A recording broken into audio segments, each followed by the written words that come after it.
جی یون سون private high school میں ایک ریاضی کی نئی ٹیچر بن کے آتی ہے۔ ایک ٹرین کے سفر میں اس کی ملاقات بینگ سنگ یو سے ہوتی ہے، جہاں ان کے بیگز غلطی سے بدل جاتے ہیں۔ یون سو اسکول کے نوٹس بورڈ پر ریاضی کا انتہائی مشکل سوال لکھتی ہے۔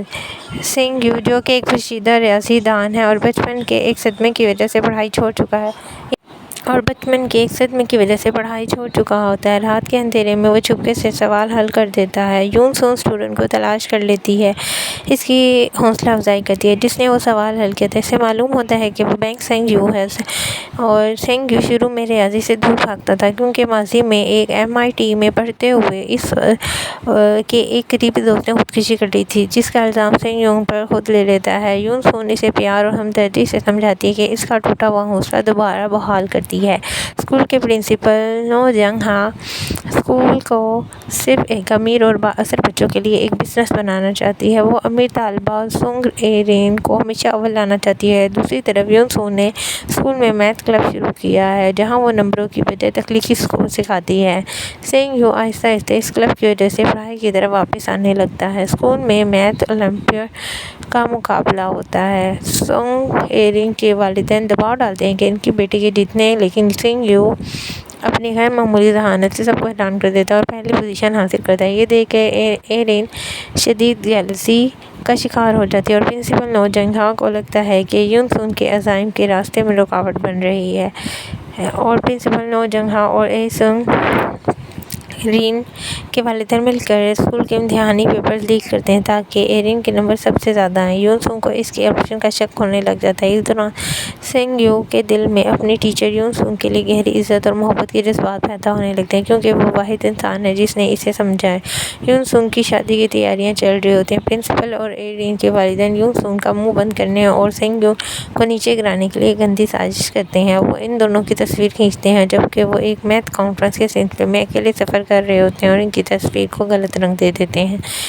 یون سون کی شادی کے دن اسکول کے پرنسپل نو جنگ ہا پوری محفل میں وہ تصاویر اور جھوٹی رپورٹس کو عام کر دیتی ہے جس میں دعویٰ کیا جاتا ہے کہ ٹیچر اور اسٹوڈنٹس کے درمیان ناجائز تعلقات ہیں۔ اس جھوٹے اسکینڈل کی وجہ سے یون سون کی شادی ٹوٹ جاتی ہے، اسے پولیس گرفتار کر لیتی ہے اور اسے اسکول سے معطل کر دیا جاتا ہے، اور یون سون پر لگے گئے الزامات کی وجہ سے اس کے والد ذہنی توازن کھو بیٹھتے ہیں۔ یون سون کو شہر چھوڑ کر غائب ہو جاتی ہے اور اس علمیے کے بعد کہانی 4 سال آگے چل جاتی ہے۔ سنگ یو اب ایک بالغ، خود اعتماد اور دنیا کا مشہور ترین ریاضی دان بن چکا ہے۔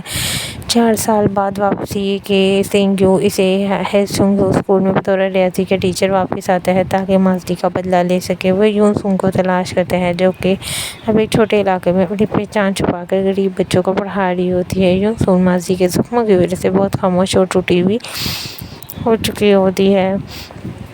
سنگ یو اور یون سون کو قائل کرتا ہے کہ وہ اب کمزور نہیں ہیں، انہیں اپنے اوپر لگے جھوٹے الزام کو ہٹانا ہوگا۔ دونوں مل کر نو جنگ ہا اور اسکول کے انتظامیہ کے خلاف ثبوت جمع کرنے شروع کر دیتے ہیں۔ نو جنگ ہا اب اسکول کو ایک پرائیویٹ یونیورسٹی بنانے کی تیاری کر رہی ہوتی ہے اور وہ اس چالاکیاں چل کے ان دونوں کو اپنے راستے سے ہٹا چکی ہوتی ہے، اور اے رین کے والدین کا دباؤ بھی اسی وجہ سے برداشت کر رہی ہوتی ہے کہ وہ اپنے اسکول کو آگے بڑھا سکیں۔ سنگ اے رین کو اب بڑی ہو چکی ہے، لیکن اب وہ ماضی کے گناہ اور احساس جرم کے بوجھ تلے دبی ہوئی ہے۔ جب اسے معلوم ہوتا ہے کہ سنگ یو اور یون سون دوبارہ مل چکے ہیں تو خوف زدہ ہو جاتی ہے۔ پرنسپل نو جنگ ہا اپنی طاقت کا استعمال کر کے سنگ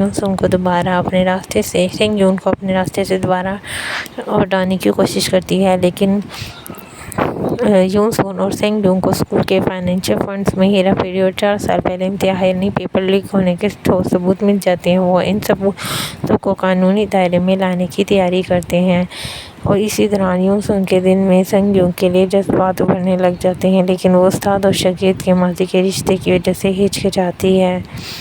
یون سون کے والد کا انتقال ہو جاتا ہے جس سے وہ اندر سے ٹوٹ جاتی ہے، اور سنگ یو اسے مشکل کے وقت اس کا بھرپور ساتھ دیتا ہے۔ سونگ اے رین ذہنی دباؤ برداشت نہیں کر پاتی اور سنگ یو کے سامنے اعتراف کرتی ہے کہ 4 سال پہلے اس کو دیے گئے پیپرز اس کو دیے گئے تھے اور وہ اسکینڈل جھوٹا تھا۔ نو جنگ ہا اپنے آپ کو بچانے کے لیے اپنی ہی بیٹی کو قربان کرنے کی کوشش کرتی ہے، جس سے اس کا سنگ دل چہرہ سب کے سامنے آ جاتا ہے۔ سنگ یو ایک پریس کانفرنس اور اکیڈمی فورم پر نو جنگ ہا کی تمام مالی اور تعلیمی کرپشن کو میڈیا کے سامنے بے نقاب کر دیتا ہے۔ پولیس سنگ اسکول اور نوجنگاں کے دفاتر میں چھاپہ مارتی ہے۔ تمام امیر والدین جو رشوت دینے میں ملوث تھے گرفتار ہونے لگتے ہیں۔ نوجنگاں کا زوال شروع ہو جاتا ہے اور اس کا کوئی ساتھ نہیں دیتا۔ یون سے ان پر لگا 4 سالہ الزام جھوٹا الزام باقاعدہ طور پر خارج کر دیتی ہے۔ پرنسپل نوجنگاں کو اس کے جرم کی سزا ملتی ہے اور وہ جیل چلی جاتی ہے، جہاں وہ اپنی ذہنی حالت کھو بیٹھتی ہے۔ سونگ ایرین اپنے گناہوں کی معافی مانگتی ہے اور ایک نئی اور پرسکون زندگی شروع کرتی ہے، لیکن کچھ وقت اکیلے گزارنے کے بعد اور خود کو سنبھالنے کے بعد یون سون اور سینگ یون دوبارہ ایک پارک میں ملتے ہیں، اور اب ان کے درمیان سماجی دباؤ یا ماضی کا کوئی داغ نہیں ہوتا۔ دونوں بالغ انسانوں کی طرح ریاضی کی محبت میں ایک دوسرے کے ساتھ اپنی زندگی کا ایک خوبصورت اختتام کرتے ہیں، اور اس طرح اس ڈرامے کی ہیپی اینڈنگ ہوتی ہے۔